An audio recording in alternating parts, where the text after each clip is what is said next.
యెహోవాయందు భయభక్తులు గలవారి చుట్టూ ఆయన దూతలు కావలి ఉండి వారిని రక్షించును.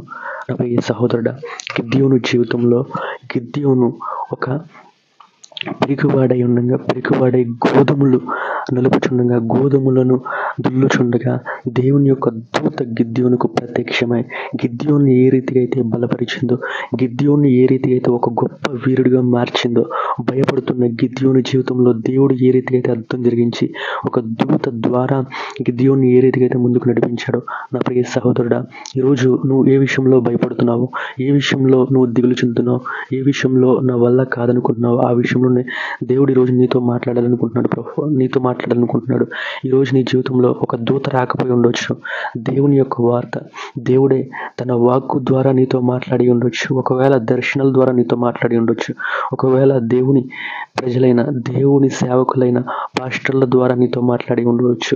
ఏ రీతికైనా దేవుడు నీతో మాట్లాడుతున్నాడేమో నా ప్రియ దేవుని బిడ్డ.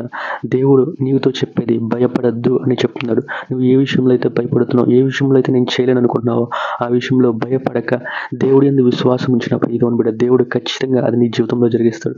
గిద్యోను జీవితంలో గిద్యోను శత్రువులకు భయపడి ఉన్నప్పుడు దేవుడు ఏ రీతిగా అయితే ఆ శత్రువుల మీదే విజయాన్ని పొందే వ్యక్తిగా గిద్యోనికి చేశాడో, ఆ గోత్రానికి ఏ విధంగా అయితే విజయాన్ని ఇచ్చాడో, ఆ సైన్యానికి ఏ విధంగా అయితే విజయాన్ని ఇచ్చాడో, తక్కువ మందితో వెళ్ళి ఒక గొప్ప విజయాన్ని ఏ రీతిగా అయితే చూశాడో, ఈరోజు నీ జీవితంలో కూడా నీతో ఉన్నవారు ఎంతో మంది లేరేమో నా ప్రియ దేవుని బిడ్డ.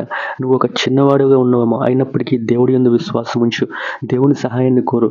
దేవా, గిద్యోనికి చేసిన దేవుడా, నాకు కూడా మీరు తోడై ఉండండి. గిద్యోనికి విషయంలో అద్భుతం జరిగించిన దేవా, నాకు కూడా మీరు అద్భుతం జరిగించండి.